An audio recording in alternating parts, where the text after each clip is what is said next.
every article is talking about inflation rates. Every article is talking about mortgage rates. Every article is talking about high cost. Is the recession coming? The recession is coming. The recession is here.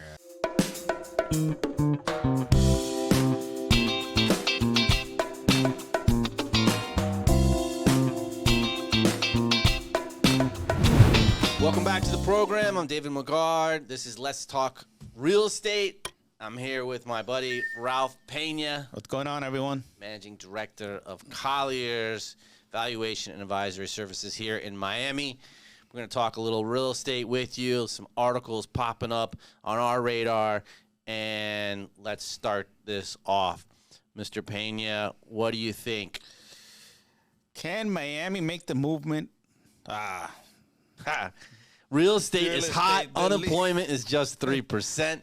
Tech jobs are growing fast. Miami is a beacon for many new residents coming in, drawn not only by the sea and the sun, but one of the country's fastest growing local economies. That's where we're at, right? This is an article by South Florida Business Journal, and the person's name is Andre Dua and Alberto Caya. It's a duet. So it says, I'm going to read through a couple little topics in here. I'm not going to read the whole article, but touch on a few points. It says those metrics point to sunny economic outlook, yet many area residents, like Americans overall, are increasingly pessimistic about their access to economic opportunity. In 2021, residents of Miami area, which they talk about Fort Lauderdale, Broward, Palm Beach, were the most optimistic of 17 cities polled in the United States. This year in 2022, they ranked 5th, and the optimism fell 9% compared to 5% for the rest of the country. Now, obviously, that has to do with inflation. It has to do with rising prices. There's a lot of moving parts here. And I think what's interesting here so far, we haven't even got into the meats and potatoes of this article, is they're labeling Miami as Dade, Broward, and Palm Beach. Well, they're saying the MSA. Yeah. But they're all different personalities, right? Mm-hmm. Everyone has their different view, different opinions of the cities, various locations, different optimism. But let's continue, man. I get it. Inflation, everything plays into all this. So it says rising prices may also be leading to the demise of sense of economic security. When asked whether they could cover living expenses if someone in the household lost their job, only 45% of the respondents said yes, down from 50% in 2021. The increased cost of housing seemed to weigh particularly heavily. 38% of respondents said that they are spending more on housing, 10% points higher than the national average. Black and Hispanic residents felt the housing challenge most acutely. 1 in 5 said access to affordable housing was the greatest barrier to the economic well-being. We'll get to the next article on affordable housing, but right now let's finish this one up. Others say healthcare was at the top of the mind during COVID-19 pandemic. Was another cause for concern. Roughly 1 in 3 Miamians said they feel as though healthcare is beyond their financial means, a 6 percentage point rise from 2021, and 1 in 4 pointed to a lack of healthcare access as the greatest barrier to the economic well-being. While Americans everywhere are struggling with inflation, Miami's rapid growth highlights other structural barriers to economic opportunity. In a sense, the city is a victim of its popularity. Because people are attracted to the city. There are more pressure in areas such as traffic and housing. For example, 1 in 3 Miamians reported that access to transportation to and from work hurt their ability to perform on their job. While rising housing costs and increased traffic, commuter challenges are likely to grow. Equally troubling, the ladders to opportunity appear shaky considering training. Miami residents are ambitious, which is no surprise to us. 49% said they were interested in further training or education, 10 points higher than the national average. So we're out there, we're, educating ourselves, increasing, progressing. It says, but only 14% were doing so. Why? More than a third cited costs and absence of financial support. 1 in 7 mentioned transportation, housing, childcare, internet access. To conclude, it says, we believe in Miami, and while we are heartened that the residents remain relatively optimistic, the recent survey results contain warning signs. Plus, it's worth remembering the city has boomed and busted before. There is work to be done to turn the assets created by economic growth into a healthy community with affordable housing, good transportation, and sturdier pathways to mobility. In many ways, growth, unemployment, and energy of our people, there is positive momentum on which to build. The survey shows where the gaps are, addressing them in everyone's interest. So, together, they can take this moment from Miami and turn it into a movement for sustainable and inclusive growth. I think what's interesting about here is, if you think about it, if you're struggling with affording your house, you're struggling with healthcare, this kind of all ties into why they're not going into the education sector, because of the rising cost of education as well. Now, education gives you hold on. It says that we are learning, but only 14% are actively doing something about it. Right. So we are learning. I mean, we're above the national average. We're above the national, but I'm segueing into people actually doing something about it, and kind of the article kind of tells a story. You know, if you're struggling to make your house payments, you're struggling to pay your health care, what comes next? Groceries, cost of living, all that ties into. You're not going to pay for your education. Now, education is extremely expensive as well. We're fortunate that we've had the ability to have, our education, whether it be getting. I'm still paying for mine. You're still paying for yours. Don't get it twisted. twisted. But and some of these individuals don't want to get into that debt. I mean, they're already in debt to begin with. So they're using that, saying, well, if I can't afford my cost of living, why am I going to get myself even further in debt and get an education? But the problem here is sometimes in certain career trajectory, the education will lead to the availability to get the opportunities to move up into some of the career path, right? But Miami, I think when I'm looking at this article, when I hear the word bust, well, the word bust, everybody, without even saying it, we're all talking about 2008, 2009, when the housing market crashed and we had the bubble. I lived through all that. And I think the difference between then and now is Miami is truly a hot market. It is in speculation, right? We have now tech. It's the growing pains. We have tech. That's what this article is. Yeah. It's like growing pains. Growing pains. I don't foresee a bust per se. It's a completely different environment than what we were back then. But I like how they throw the word bust out there. But no, Miami's not going to bust, in my opinion. Miami's a hot market. Everybody wants to be here weather-wise. I mean, now we're not talking weather because it's June. Let's have this conversation in January. No, I like the article. I think it's interesting to hear someone else's side of the story of people that actually live here, rather than investors or pundits that are just talking about the area from New York or wherever their newscast is from, and or developers or the mayor or the city manager and all these city planners, and how their their scope or their vision of the city, which is great too. I love that aspect as well. But it's cool to get to the nitty gritty and granular of people that actually live here, and say like, oh yeah, the cost of living is going up. Yes, cost of living is going up because we see rental rates going up. We see lack of supply in housing. So we see the squeeze that your first-time buyers can't buy a house because interest rates have gone up. And now what do? They're stuck in rentals, right, as rental rates are increased. So, yeah, everyone's getting squeezed. So how does it play out? And it's funny because you're talking to one of the point the article makes is transportation. Miami's been known to have a terrible public transportation system. Yeah, but how many metros have good transportation systems? Very few, but everybody who comes from up north in the New York area, where they're so used to the New public York, Boston, yeah. I mean, Miami's known to be terrible for their public transportation, and they've really done nothing about it. I mean, no, I don't. I think they are doing something about it. What have they done? Brightline? They're increasing it. Yeah, that's it.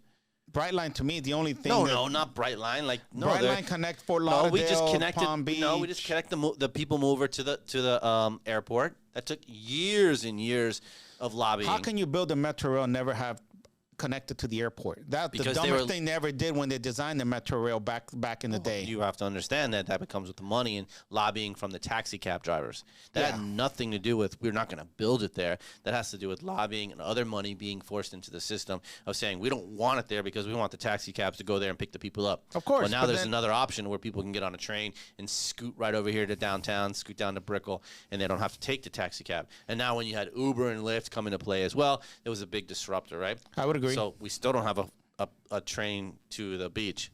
No. And that's something that's under negotiations with city, or it's like private and public money. And, they're trying to come out of the hub right over where the casino was supposed to be built, the old Miami They are building, Herald building was over there. Yeah, they're also building a bypass toward the beach, which that'll probably be up and running about a couple years from the 836, where they're actually going to do a bypass where you get on the 836 and go over into the beach. That new construction that's all going on along the 836 expressway.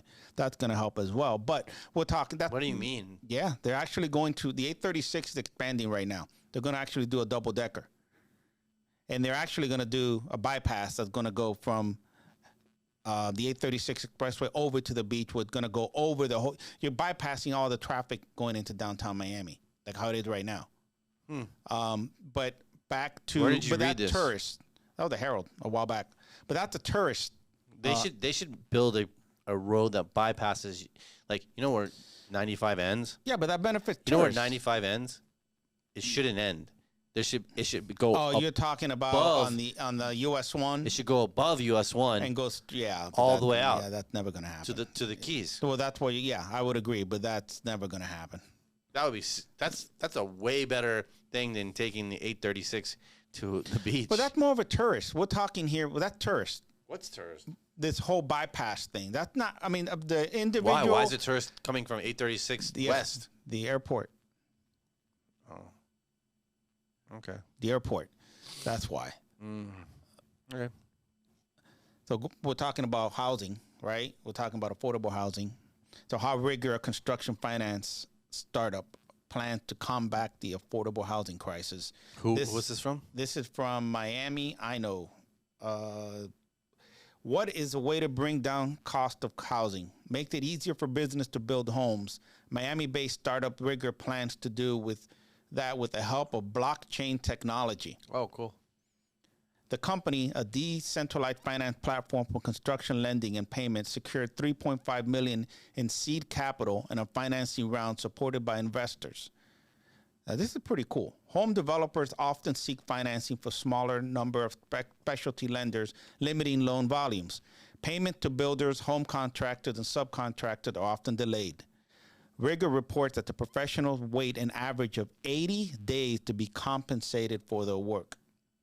So this is kind of, it talks. Is this a national platform, or this is Miami-Dade, South Florida, or what is this? I think this is more of a local platform. Decentralized financing refers to a system that offers financial protection without intermediaries like banks by using smart contracts stored on a blockchain, a shared digital ledger of transaction. But this is a startup from Miami? I believe so. If not, I don't know if it is from Miami. Yeah, it is. It is a Miami-based startup. With Rigor lenders can find and fund construction projects and negotiate terms with builders, all governed by smart contracts secured on a blockchain. Payments are automated and sent to the builders as they complete the task, ensuring small businesses are immediately paid for their work. When the home is eventually sold, the lender is repaid a fixed yield rate with interest. It's kind of cool because nowadays you have to submit the draw, wait for the bank to give you the draw for a construction loan. So if you have let me backtrack here. I know from experience because I built my house way back when, and I had a contractor. I had a construction loan. So the way it works is the contractor does his work, gives me the invoice. I then give the invoice to the bank, wait for the bank to turn around and give me the draw. They give me the draw, and then I turn around and pay my contractor. That can take up to 30 days.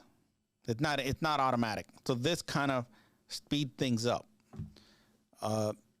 Rigor tools and technology allows us to exchange with and grow in lending partnership and streamline their operation, said DK Kim, operating partner of Florida Pro Brokers, one of the companies using the beta version. The result is that we can build more homes with fewer headaches and deliver more for the home buyers. It's a game changer. I mean, you're kind of speeding the process up a little bit, not incurring delays for payment. You're going to have contractors willing to work with you because they're going to be pretty much guaranteed payment. To me, that just speeds up the process of home development. My opinion. I mean, I maybe. Well, and that's what we need if we have the room for it. Yeah. I mean, that we don't have a ton of room for single-family houses in Miami. No, not at all. And I think that's why everyone's gravitating to more trying to build multifamily and, Right. and vertical and with density, yada, yada. But definitely affordable housing is what's needed, especially Always. when you hear like the article prior that was talking about, the cost of living and transportation and things. So, yeah, I'm all for the blockchain and to see where the technology comes in and how it disrupts the rest of, the construction process with the smart contracts. And it's on a hot top of the topic. It's not a hot topic. We have just a conference evolution. August 2nd. The Biz Now doing an event strictly dedicated to that, which I'm interested to see how this all plays out. And I'm going to get more educated on it. I just want to see who knows about it. That's what I'm interested in. Yeah. See. All right, so affordable housing is happening in Miami, in Miami-Dade, South Miami-Dade, heading towards more Florida City, Homestead. If anyone knows Miami-Dade, when you're going towards the Keys, Key Largo, that's if you travel along that southern corridor, the turnpike, you see a ton of construction going on up there, going on for years. Multifamily and single-family houses. Now, it's quite a drive from the metros or the financial district or the downtowns. You do have some smaller submarkets in between there, Dayland and such, right? But so this is it says this is an article out of South Florida Business Journal. Kotler plans over 550 townhouses in southern Miami-Dade. That's a lot of townhouses, That's a lot of man. townhouses, 550. man. So then it says an affiliate of Kotler Group wants to build a townhouse community near Florida City. 560 townhouses ranging from 13 to 1,800 square feet. There would be a lake in the middle. There would be a 3,000-foot clubhouse with a pool and about 1,200 parking spaces. In order to secure a density increase, the developer would designate 10% of the units as workforce housing. Half of that 10% would be for people making up to 110% of the area median income, with the other half for people making up to 140% of the area median income. And in Miami-Dade County, the median household income is $53,000. So half of it would be for basically people making $60,000, right? And then probably the other half of the required workforce housing would be somewhere in the range of $70,000. If someone making that. What the price point? Which maybe I missed it. I don't see it here. It says let's see. It doesn't talk about a price point, but I think it's just good to know that. I mean, that there is being some kind being of considered. They're I acknowledging I would like to see a higher percentage being, allocated towards affordable housing. But a little bit is good. It does say that, it says most people are moving to South Miami-Dade, including Florida City and Homestead, excuse me, to escape the sharp rise in housing prices in the urban core. Homes are generally less expensive down south, while it's further from major employment centers, like I was pointing to. More people are working remotely on a regular basis, so a long commute is less of an issue. One thing which I observed recently, and it was just more in the Cutler Bay area along US 1, is that they're expanding the busway. That busway will... I've heard you say this before. I heard you say this to your assistant the other day. You're talking about this busway. Yeah. And when you mean busway, are you talking about riding the bus or... Riding the bus. The way it works is it's just a 2-lane dedicated, only buses are allowed on there. Buses and... Yeah, but how far does that go? Right now, I may be wrong, but I believe it ends somewhere along... You may be right. wait, somewhere Isn't that a along the 224th Street. It's down south. It's pretty far down south. But the way it connects to the Dayland South Metro Rail station. So, for example, I live in Palmetto Bay. So you're saying they can shuttle people faster to the Dayland station? Correct. To the people moving. Yeah, it's been there for ages. rail. Like, for example, I live in Palmetto Bay. I can go from my house to 152nd and US 1, and right there's a stop for the busway. I can take that bus, and I go straight to the Dayland Metro Rail. US 1 could be bumper-to-bumper traffic, nobody moving. That busway is always empty. And, you know, it'll go straight into the Metro Rail. I can hop on the Metro Rail, and I'm here in Brickell. Do I want to take it every day? Probably not. But it'll make my life easier where I don't have to deal with the grind of taking the traffic, dealing with traffic every day. So if you're down south and you have to work in downtown Miami or Brickell, you have that opportunity where if you live far south of this location, you can probably save a good hour, hour and a half on your commute if you just drive to the nearest busway station, take the bus, goes all the way, hops on the Metro Rail, and you're in your office. A lot of companies would be good opportunity to incentivize people to say, I'll pay for your bus pass, because you get the monthly pass and it covers both, the Metro Rail and the bus. Yeah, I would like to know how many people actually do that program. I really don't know. Because, I mean, Yeah. we have 2 assistants that live in that area. You live in that area. Yeah. No. Dan doesn't live in that area. No, He lives in Dan Broward. lived in Broward. So you and Christian, neither one of you take the bus. Well, Christian lived west. Christian, for him, So is the this is hike. just This the is more south. east? I This mean, is southeast. This is more in the eastern sector along US 1. Christian still needs to drive. He lives like on 165th and I believe Miller. He still needs to drive all the way east just to get on the Metro Rail. This is catered toward these individuals that can take the turnpike. You can get off right on the turnpike exit, which is right by. This is catered more toward people who live southeast. This is not something for the everyday commuter. So we're talking about this. You just said it's not for the everyday I'm commuter. sorry. Let me rephrase it. This is not for the everyday commuter who lives on the western suburbs. Oh, so they're screwed. Pretty much.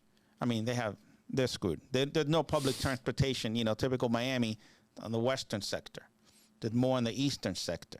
So if you live down south on the turnpike, you can hop on the turnpike and you can get off. I think they're still got horses and carriages over there. Yeah, who knows what they on got the out west there. side. But it's in this particular location that we're talking about, there is the availability to get on the best way. And it goes all the way down to Florida City where they're building these townhouses and everything? Not yet. No, they have to commute to the nearest station. But still, you're Where's saving. the nearest station to, like the nearest I would big probably development? say Caribbean Boulevard, which is over there by Cutler Bay Mall. That's the end of it, yeah. I think would be the end of it. But that's only like a 20-minute commute. Jesus. Yeah, man. 20 minutes I commute mean, to the you know, bus. not everybody And lives then in you're that going to get off and get on the train? to get on the train. Plane, train, then automobiles, baby. Yeah, you have no choice. You do have a choice. What's your choice? If you have a job, Not live in Key Largo. what can you afford? I mean, we're talking You know right what? here. I don't- 60,000. You have to make $65,000 to afford a home in this location, right? No, they're allocating, They're allocating certain individuals. Where can Yeah. you find? Forget homes, rent that you can afford making $65,000 a year near this location where we're at right now. If you want to get a shorter commute, Yeah, but $65,000 annually is probably like, I wouldn't say it's either your first or second year job, right?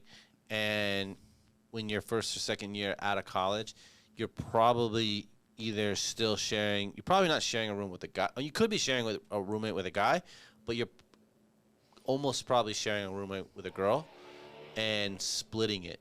right? So it's affordable around the city. Right. There is affordable. The people that live that far want a house. Or it's the dream, like the American dream. I Yeah, want a but townhouse, this is a 2-story. townhouse, I want all two-story this square foot. townhouse. I want a garage. And it's like, okay, so go get it, and it's way out there. Yeah. I don't know, man. But they're willing to make the I'm not that sacrifice. person. Like, I've never been like, I mean, I grew up far away from the city. Yeah, you got So- I so- didn't. I grew up in the suburban East Kendall area, and I never wanted to live that far away from anything. You know? I never felt far from anything from where I lived. I just never felt. Maybe I was just so used to the commute that you just adapt, and it never felt like I lived far from downtown. If I wanted to go to South Beach to a club, I never felt I lived far. How long does it take you to drive to work? Right now? Yeah. 45 minutes. Yeah, that's far. No, it's far. I'm not. That's far. I agree with you. 45 but that's minutes. where I live now. I'm talking about when I was starting on my career. Yeah. I never felt I lived far. I just adapted. It is what it is. I mean, I have to drive, do my job. Now, you can't use me as an example because of the appraisers. We make our schedule and we can allocate, when I'm going to drive and do my inspection. I can bypass all the traffic. Yeah. So everybody's different. Everybody has it. And nowadays, though, with the whole remote, I think people are willing to say, all right, I'm willing to go into the office 3 days a week. I think it's a different mindset of people that want to own a home early and like maybe you've been with your high school sweetheart or you had a baby early in life in your early 20s and it's just something that you've always wanted, or maybe you didn't grow up in a home, so it's like you just want that first time home ownership or whatever. Or some people want the stability, because if you're renting, there's always that that every year the rent's gonna go up.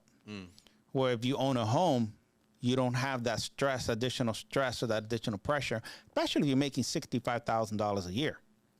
I just don't. I don't want to say that. I was gonna say. I'll say it anyways.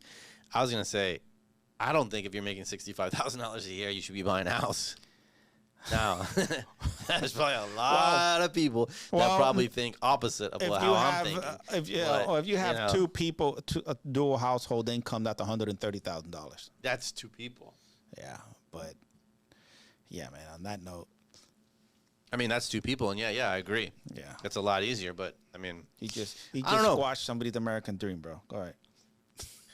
And you know what? In people that, like, grow up in areas like that, suburbs, way out there, everyone's got a single-family house or townhouse, they move right down the road from their family. Of course. And they have their first job, and they grab their own house. I mean... Which is great, and all to them. I don't know. As someone who lived... Since I've moved out of my parents, I've only lived in metros. Correct. Well, since I've moved out of everywhere I've ever lived has been a metro. Right? I lived in D.C., I lived in Dallas.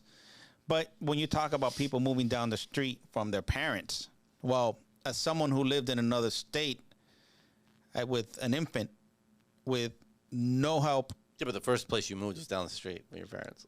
No, yes, I did not. Was. No, I did not, yes, dude. It was. My parents lived off of Kendall and 82nd. And where'd you move? The hammocks in suburbia hell, way the hell out there in the west. So, yeah, no, you did what I'm saying. I was you that went person. From your. I was that person that was making $65,000 a year and bought my own place, right? Yeah. Did it help me move up? You guys were like, I want to buy my own place. Let's go south. Well, no, I went west.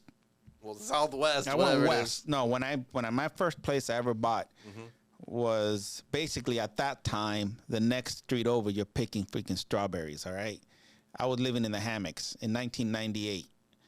Total, for me, I looked at it as I'm gonna start here. I'm live here for a couple years, sell it, get that equity, and start venturing closer inland. Right. That was my mindset. So some of these individuals may be thinking that way. I can't afford a house down. Not me. I was like, let's get 4 guys and let's go get an apartment. Yeah, and, I mean, double up. you different. Yeah, but I'm just telling you that with that's the mind, the different mentality. The mentality for me was, and then my rent, my mortgage was $600, or my rent was $1,200 if I was going to rent. Yeah, but then divide by 4. Well, that's the thing. Yeah, I mean, yeah. No, but I agree. I mean, it's just a different mindset, which I didn't have, and it's the stability. It's nothing, no better or worse, but like, I don't know. I don't. You did it, you know, and I didn't do it, but. And here we are. Here we are. You're still out there, bro. And I'm dead. I'm here in the metro. I don't know where you're at. No, you're in a beautiful submarket. It's very cool. All right, so shifting gears. South Florida Business Journal, commercial real estate news, REITs. are definitely not in the suburbs. No, Likely to that's see for sure. slowdown amid changing economy, but positive growth still expected, reports S&P. So this is by Ashley Fahy, editor of the National Observer, Real Estate Edition. It says revenue growth for U.S. REITs is likely to slow over the next 2 years because of inflation and rising interest rates, says Standard & Poor's Financial Services LLC analyst. Michael Soros, director of S&P and lead analyst in the real estate sector, said while he expects REIT performance to slow a bit, S&P is still forecasting positive growth for the sector.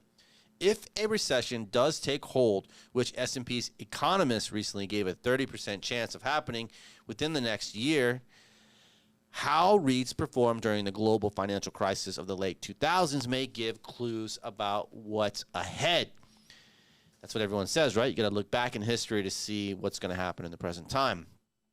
Most REITs posted single-digit percentage slowdown in 07 and 08, with office-heavy REITs the most impacted.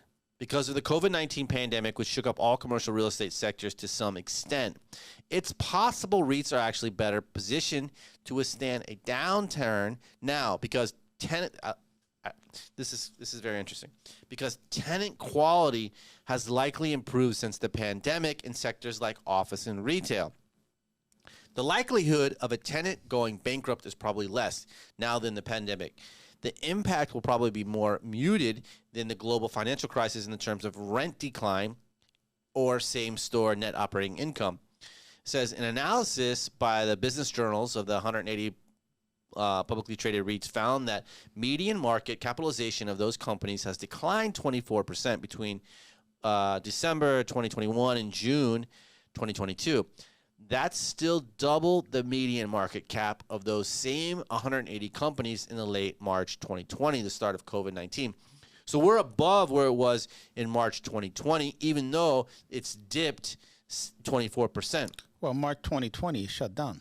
I mean, Well, that's what I'm saying. Yeah, like, the REIT we're shut down. in 2 years later, in June 2022, there is a decline, but we're still above where when we shut down pre-pandemic. If anything, the pandemic did for a lot of these REITs, it was more of a gut check, you know, kind of like. Well, that's what they're pointing to, is that they're saying like the tenants that are in place are a much stronger and high quality tenant now that they've gone through the pandemic, Right. because it's like the weak have been taken out, Yep. and the stronger companies, the ones that want to be here, the techs, the financial companies, you know, the ones that have come in and signed the 20-year deals in these new high rises, Class A or what have you, or maybe renewed their old, you know, leases, are strong and ready to, you know, go through this. So it says one sector that has been closely watched through the pandemic's office, given how potentially disruptive remote work will be for office landlords if tenants decide to significantly downsize their real estate. Tech companies have been the largest leasers of the office space since pandemic. That's what we've seen in Miami. Yeah. Techs coming from Silicon Valley, financial people are coming from New York, down the Wall Street, the South, in West Palm, and we're feeling a lot of tech down here in Miami. It says although they're inking new deals at slower pace now than the pre-pandemic times, still the S&P report said that the slowdown in demand for the tech tenants could erode overall leasing activity because of how much the industry has driven growth in the office demand. Watch this though. It may seem counterintuitive, but Saucer said he's heard from some office REIT executives a slowdown could actually prove favorable for office sector in the medium term. And this is why. Demand for space would likely slow initially, but if the labor market loosens up, meaning that it's going to increase, right? We're at 3% right now. Right. But with your article is going to show with the JP Morgan, people are laying people off, right? With them laying people off, It could increase employment sector than other. which will increase, which will help the office tenants, or the office, the Right. the companies that are actually have secured office space.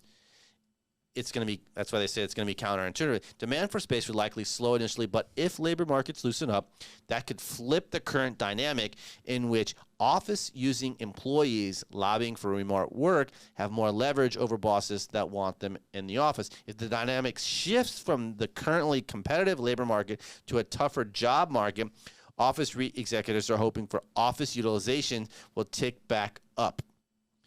So that's very interesting, right? Like REIT landlords are saying it would demonstrate the need for office, he said, adding and argue that demand would dissipate once the labor market tightens again. So it's a real funny situation, right? It is one way right now, but as labor markets loosen up, that could cause more demand for office, which could tighten demand for the REITs, which could help share, holders in the REITs and make that tighten. But then as employment comes down again, then it's another story. Of course, because what happens is once, there's more individuals out there looking for jobs, it gives the landlord, the bosses, the ability to say, you want this job, it's yours, but you have to come in every day. Yep. Exactly. So it says, historically, properties that have the shortest lease terms tend to fare better during periods of high inflation. But that hasn't necessarily proven to be true in the recent economy. The report said, so thus far, sectors with good inflation protection, i.e. short leases, have fared no better on average than sectors that have more bond-like cash flow streams, the report said. So historically, the properties that have the shortest lease terms tend to fare better during periods of high inflation. Yeah, because it's more mobile. More mobile, you have more leverage in renegotiating the terms. Yeah. What I find interesting is one of the, and this points out to, is the people thought during the pandemic one thing changes that the office sector was going to downsize. You're going to have smaller office space. Well, everyone was speculating, right? Speculating. Nobody knew what they were talking about. Nobody knew. And one of the things when all these REITs shut down, it was almost like they had already their own mini recession, for lack of better words, where everything just slowed down to a halt. And they had to, and it was a drastic, like it wasn't even like a slow, it was just drastic. We're shutting down. And I don't know for how many months they were basically shut down, where it was interesting. Now, this was kind of like like I said before, their way of, seeing who the stronger tenants are. But it's an interesting article, very interesting. I mean, I think it's been cool being in our office here and watching Brickell come back. No doubt. I mean, we saw it. Just forget Brickell. Just our space alone here on the 8th floor. Okay, 8th floor here or 801, the office building. Yeah, we were one of the first to come back. The elevators, and then seeing the deploy of capital for the renovations and, the lunch crowds and then people walking around. It's been interesting. And I feel like, the energy and everything is back. No doubt. I mean, you see it on the street. I mean, I remember when we first started here, came back after the pandemic, I think our group was one of the first to come back into the office. And you would go out into this, even our own common area, it was a ghost town. You would go in the elevators, it was dead. The lobby was dead. Granted, there was construction going on, but we're almost back to pre-pandemic and more.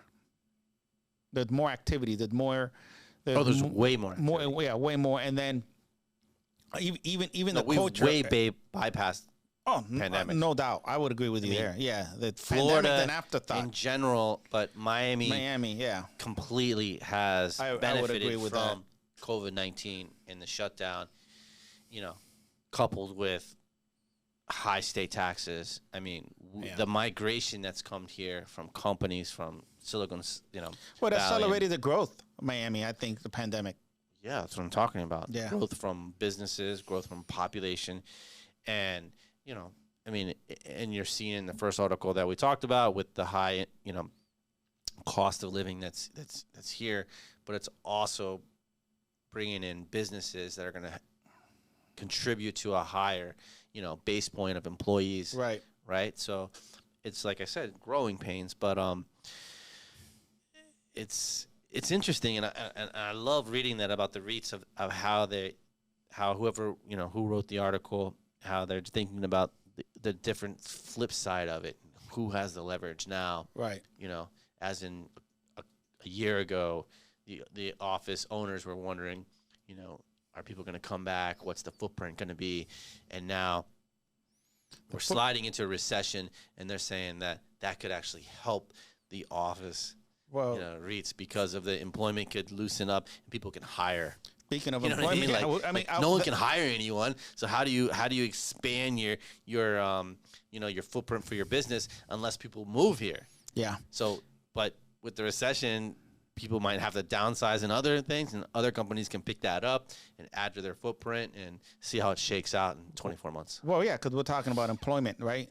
About the shift.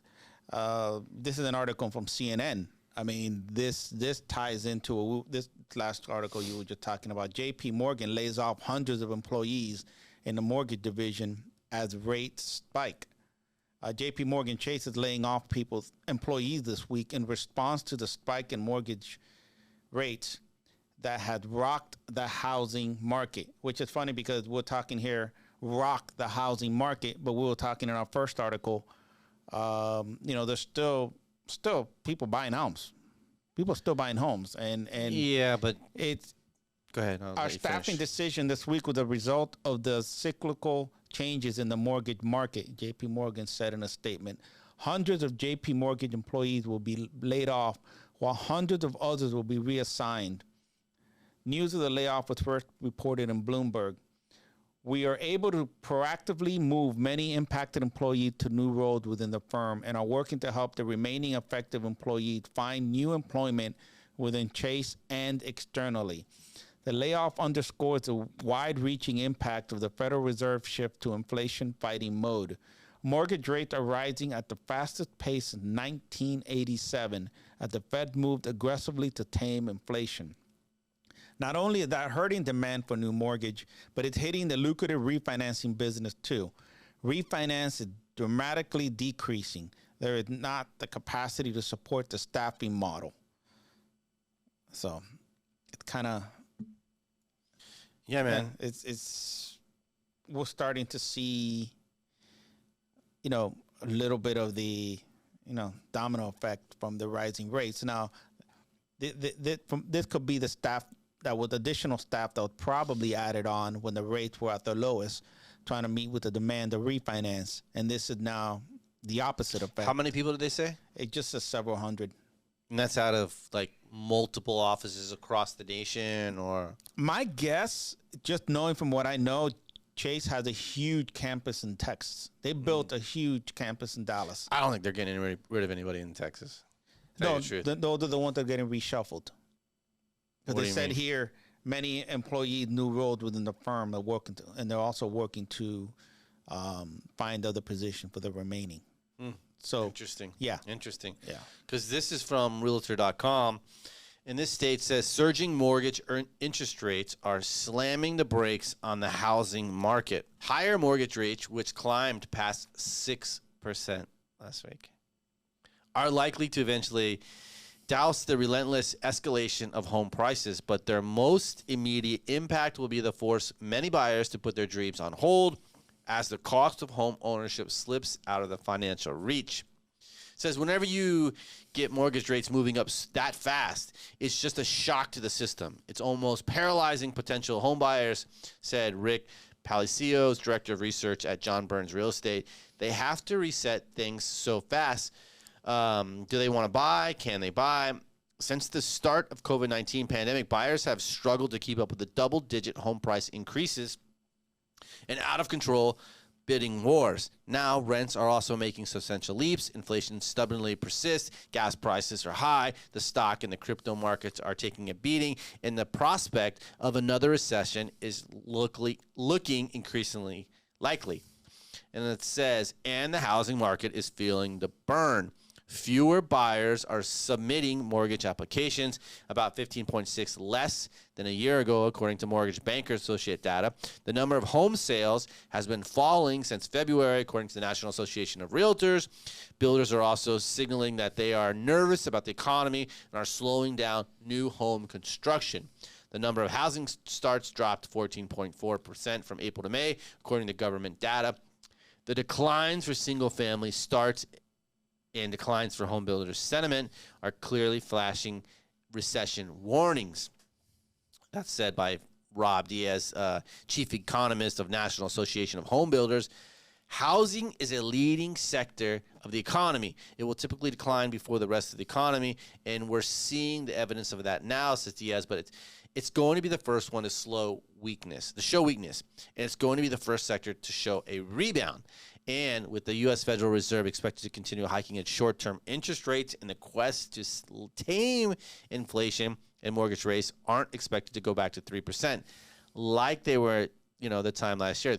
They said 3%, but they were just slightly below. 2.5, 2.6%. Yeah, they were ridiculous. Mortgage rates are different from the Fed's own rate, but they typically follow the same trajectory. The Fed's rate is likely to keep going on this year until inflation begins dropping. This is making many folks nervous that another recession is imminent. The average mortgage rate jumped up more than half a point to 5.78 in the week ending June 16th, according to the Freddie Mac.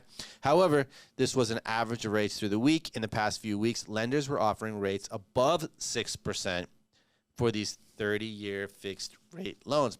It's pretty eye-popping just how drastically things have changed from a year ago, says the Realtor.com chief economist, Daniel Hay. For home shoppers, it is a completely different ballgame than it was a year ago. Mortgage rates today are 65% larger than they were just a year ago. When home buyers were already grappling with the steep run-up in prices, that means home buyers today would be paying 65% more to own the same house due to higher home prices coupled with mortgage rates. This calculation assumes buyers are putting down 20% in a median-priced home and does not include property taxes, insurance costs, or homeowners association fees. It's huge, says Hale of Increase. People are freaking out about inflation, about up 8.6. Inflation for home buyers is up significantly higher. Now, this goes on and says, will home prices finally fall? As well as construction is expected to slow down, worsening the housing shortage. The likelihood of another recession is growing. All this bad news in the economy, plus the Fed's determination to continue increasing its rates, is raising the odds of a recession. While the layoffs will be painful, which we just heard from the J.P. Morgan, right? Yeah. The recession isn't expected to be catastrophic. While the unemployment rate could rise from 3.6 in May, it's not expected to hit anything near the peak of the Great Recession at 10% in late 2009. It's also significantly less than what it was at the start of the pandemic in spring 2020, with unemployment reached nearly 15%. I think the pandemic is just a hard. I see the pandemic being thrown around a lot. The pandemic, it's almost like a little hiccup. It is a hiccup when you talk about unemployment numbers because they kind of rebounded to some degree.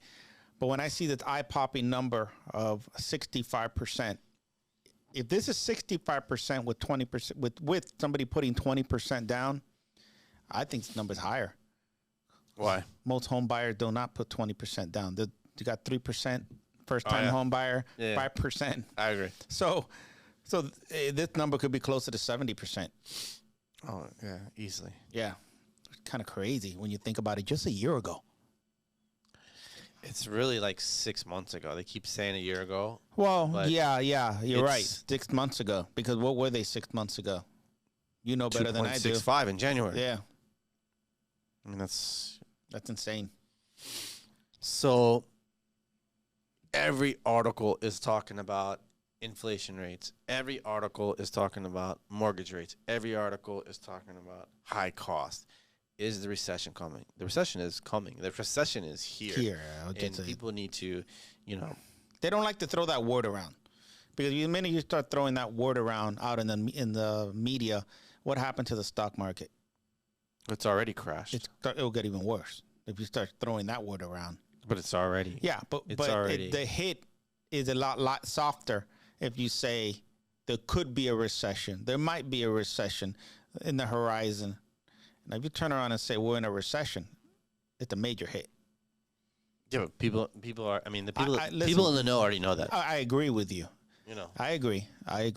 But no one's hiding it.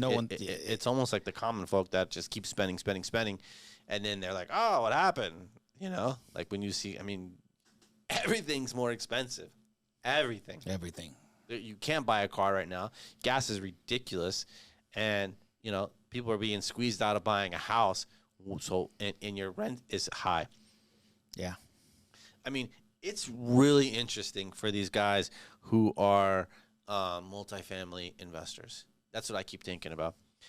First, I thought they're going to have to refinance. But they've been basically on interest-only loans. So they buy these, you know, low cap rates, giving their investor, you know, 4 to 6% return, and you know, with like a 15% IRR over a, I don't know, 5, 7, 10-year hold.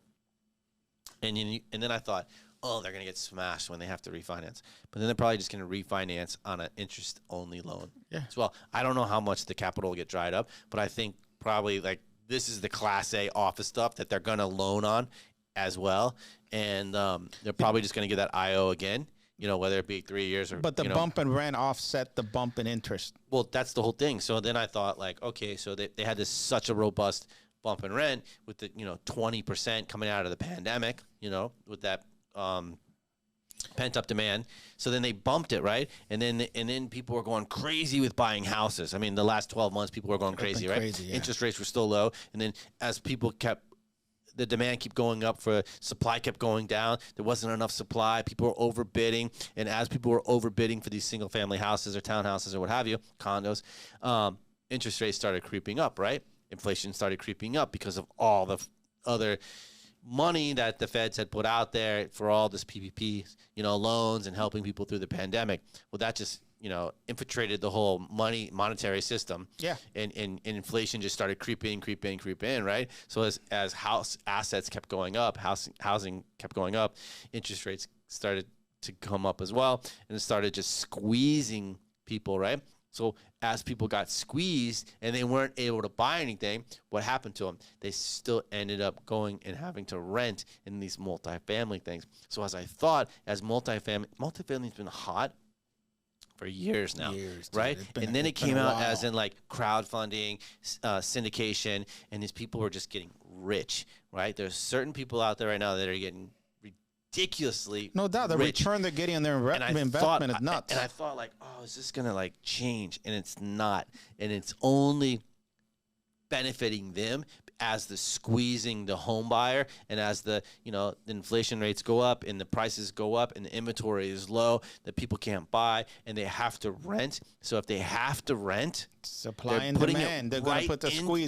That's like they're giving a softball to the properties, the owners owned by these syndications for multifamily, and they're just going to be able to increase the rents until the affordability is no more affordable, but it's still like locking them in to having this demand for this multifamily asset. And it's just like, wow, man, it's incredible that such an asset has such like a grip on these communities. Well, where else to go? If you can't afford a house. Well, yeah, I know. I mean, I don't know yet. You have nowhere to go. That's the question. You have to live somewhere, right? Yeah, and if you can't afford a house, and it's becoming more and more difficult to qualify. Yeah, they're not building affordable housing. But exactly, because what happens with these high rates too is, if you can qualify for a house, you think about it, 400. Sorry to cut you off there, but 400 to 500 townhouses being built. Okay, great. Oh, we're going to allocate 10% to affordable housing. Yeah, it's nothing. Joke. Yeah, but even though I say yes, and yeah, I agree, because by the way, the developers want to make a profit, so they're going to get incentivized by the city. If you allocate 10% to affordable housing, we may give you a break on your real estate taxes. Yeah, they're getting tax incentives. They're getting tax incentives. They might get a density increase. They're going to get density increase. They might get entitlement change. May move to the front of the line on permitting, for permits. There's different ways of incentivizing them to do this. But what happens here now is, if these rates go up too, is if wages don't go up, then that individual who maybe a year ago could afford a $500,000 house, making the same amount of money year over year, cannot afford it today because of the rising interest rates. No, people can't afford anything. Yeah, man. That's the first-time buyer. No. It doesn't matter what you make as well. It's like when you're having 65 to 70% inflation on how much a house is going to cost you to buy. Right. No one can afford that. All right, so cutting to this is an article that I feel like is probably the best article here, and it talks about Disney, right? Disney is such a huge player in Florida, huge player in Orlando. So this is from CoStar News, and it says, Disney delays opening of new Florida campus. And what does that mean? It says the company had planned to move 2,000 people from California to Orlando to a regional hub next year. Now, you might think 2,000 people, right? That's not that many people. But the impact and the trickle-down effect that it has caused, we're going to get into it with this article. So this is by Jack Whithouse, CoStar News. It says the Walt Disney Company has put off plans to move 2,000 employees from California to Central Florida next year.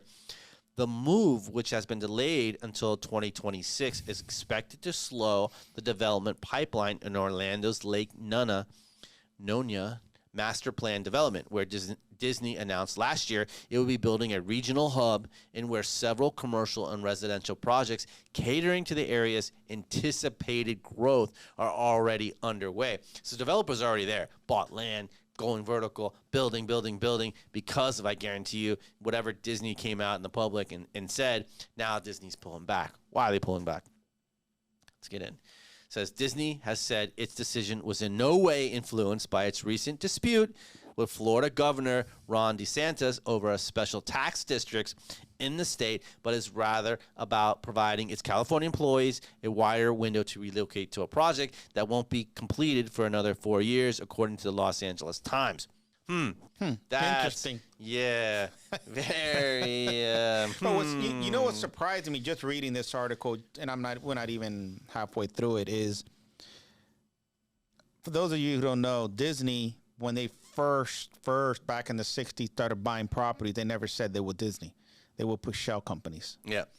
Which I'm surprised this is already announced that Disney is involved or Disney is doing how they've involved, right? Yeah. How they've evolved to probably, that's what I'm saying. They probably came out somewhere and said what their plans were and what they were moving there, and then developers flooded that area with retail developers and multifamily developers. This is probably the big F you to DeSantis. I mean, how can you sit here and say, well, this had no way. It's interesting that they just came out with that sentence right out the front, right? Right. So it says the company unveiled its plans last July to invest roughly $860 million into a 600,000 square foot campus on 56 acres it had purchased from Lake Nuna developer Tavistock Development Company for $46 million, according to CoStar data. At that time, the company said it would be relocating almost every Disney Parks employee based in South California, I guess that's 2,000 people, not fully dedicated to the Disneyland Resort there or some other international park to Orlando. It gave employees 18 months to move and itself 18 months to build a campus. In many ways, the Lake Nuna development in Orlando appeared to some as an ideal location to consolidate the company's parks employees. Disney already employs roughly 60,000 staff members in Orlando, where it is the city's largest employer, according to the Orlando Economic Partnership. Lake Nuna is just 20 minutes away from Walt Disney World Resort, the company's largest park, and the fastest growing mixed-use development could provide not only the space for Disney employees to work, but also room for them to live and play. Don Long, CEO of the Lake Nona Regional Chamber of Commerce, told CoStar News it's impossible to estimate what sort of effect Disney's decision will have on the area. Yes, there's an impact, but how much of an impact? Long said, who can say? He said he hasn't let the latest news dim his vision of the future of Lake Nuna, though. After all, there's been no indication those Disney jobs won't move to Lake Nuna eventually, and plenty of the other major companies, including Amazon, KPMG, and the United States Tennis Association, are investing in developing in Lake Nuna regardless of Disney. The population in Lake Nuna has exploded in the recent years, from 1,500 in 2000 to more than 50,000 today, according to census figures. The development site itself, which comprises of 17 square miles, has seen more than 10 million square feet of residential and commercial development in the past decade.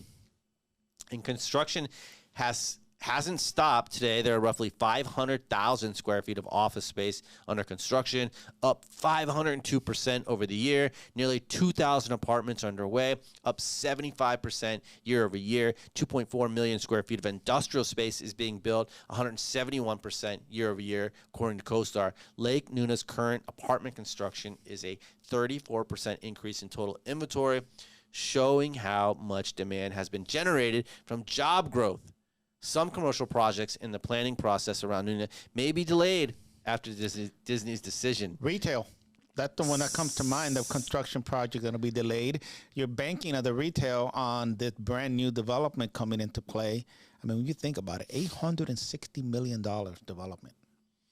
Well, it says it's likely the biggest impact from the delay is that it may take a few additional quarters to absorb those new units now underway, 2,000 units. Wow. In the interim, Disney maintains that its decision was not a result of its ongoing spat with Florida governor over special tax districts, twice said in this article. In April, after Disney opposed a Florida law restricting education on gender and sexuality in school, DeSantis passed another law abolishing the company's special tax district around Walt Disney World Resort.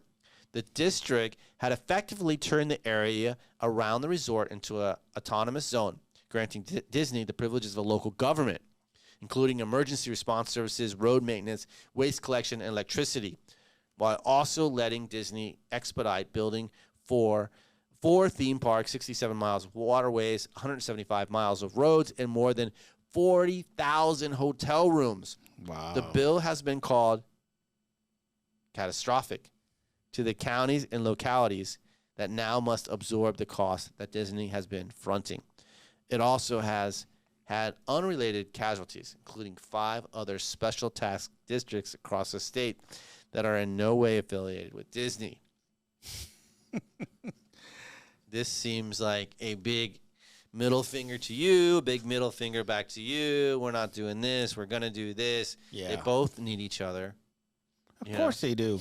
I mean, they're both a little bitter. They're of course. DeSantis, big baby, you don't like me, and, you're not going to donate to my campaign, so I'm going to take away your little tax district. Disney turned around and says, all right, I'm going to eliminate 60,000 people. And by the way, top employer. I was going to bring more employees to your area, to your state, and I was going to invest $860 million in development. And, well, I mean, they still are. They're like, we'll hold off just to see, maybe it wouldn't surprise me if the minute old Ron decides to move on, whether it be to run for president or run for Senate, whatever it is, that Disney turned around and says, okay, we're back. We're going to do this. I think of all the people that underwrite all these projects. That's how I think. Yeah. All the analysts, all the people that have loaned institutional players, local, national investments. What about people who purchase land speculating that this is going to come in? That's where it started at. They're already building. No. On top of that, but they're not the people that bought it. What about the people that loaned on it? Yeah, that loaned on it. Yeah. You know what I mean? Yeah. The capital's coming from somewhere. I agree with you. The money's already being deployed. And we don't even know if they've even started, which they don't even mention here. They could have invested some money already on the infrastructures. They're already building. Sheesh. I don't know, man. This is to be continued, ... story. I mean, this is just going to continue on and on and on, and somebody's going to give in. If you ask my opinion, Disney's going to bring the people here. They are. Because they're thinking about taxes. They are. And this is also political ploy. I mean, then again, this is Central Florida. I mean, no matter what, they're still going to support the governor. I mean, it's Mickey Mouse world there in Central Florida. Yeah. I think Mickey Mouse, pretty much owns Central Florida. Well, it wouldn't exist without Mickey Mouse. Yeah. Did you know, that was supposed to be in Singer Island? Do you know where Singer Island is? No. Yeah, because you don't know Palm Beach County and you don't respect it. Singer Island county guy, man. Is the next is the barrier island just south of Jupiter. So it's this island. You said the word barrier. That's the reason why Disney left California, because of the barriers. No, Barrier Island. I know that, but the barriers, right? Can you expand from the barrier island? But this is back before they went to Orlando. This was the area that they were looking at to have it there. Right. The reason Disney left the. I'm telling you a fact here, man. No, damn it. You can't push back on my facts. I'm pushing back because No, you there's can't. a reason why he went to Central Florida. God. He got land. Have you? I went to Disneyland. You drive by there and you're like, You've been there? Oh man. yeah, I was there. Yeah, I mean, I have a 3-year-old. I've been there a couple times. The one in Orlando. If you grew up in Florida, you've been to Disneyland. No, the one in LA. Multiple times. I'm talking about the one in LA. The one in LA sucks. Well, yeah, built in the 1950s, of course. Doesn't matter when it's built, it sucks. It's surrounded by. You wouldn't even know it's there if you drive by it. You know, it's surrounded by highways. It's dense. Yep. It in Disney. That's why he went out of there. Not went out. He expanded another park where he had the availability to control the growth. Hence, Yeah, but could you imagine if Disneyland was okay? Now it's 5 hours away. What if it was 2 hours away? well, yeah. Yeah, ridiculous. But hey, man, I'm glad it's not though. I'm glad you can have it in Orlando. Keep it up there. Yeah. Kissimmee. So, Cool. what's going on? We want to talk about the 10-year at Talk about the 3.187, almost up to 3.2. Well, before we go there, man, we got to give some props to Chavo. Go ahead, man. I mean, this is Talk about it. Chavo is one of our, biggest clients here, man. He's doing a couple things here. Yeah, it's Doing some renovations. minor projects here and there. Michael Chavo moved forward with a $200 million Norman Foster design office development in the beach, Miami Beach. Developer Michael Chavo plans for a Norman Foster design Class A office project on Alton Road moved forward on Tuesday. When this article dated? It's new, man. Today. Yeah. The move transferring Class A project on Alton Road moved forward on Tuesday after Miami Beach Board voted in favor of transferring city land to the developer. Chavo's proposal called for roughly 250,000 square foot development on the site of a long shuttered Epicure gourmet market and cafe at 1656 through 1680 Alton Road and 1677 West Ave. The vacation of the alley or transfer the property from the city to Chavo will next head to City Commission on Wednesday for approval. The planning board voted 5-2 with the board members against the partial vacation of Alton Road Court between Lincoln Road and 17th Street. The portion of the alley will connect West Avenue lot to Alton Road property, giving Chavo the ability to transfer floor area ratio from West Ave to Alton Road. The alley itself will remain. The Chavo developing Raleigh, South Seas, and Richmond Hotels on Collins Ave into an ultra-luxury hotel residential project. Foster Design Oceanfront Condo Vienna House, which was developed by Alain Fien, et cetera, et cetera. I mean, kind of basically got to give them props, man. This is one of our biggest clients, and we've done a ton of work for these guys. And everything that we've talked to them about is coming to fruition. Yeah, they're moving forward on everything. I mean, they're renovating the hotels.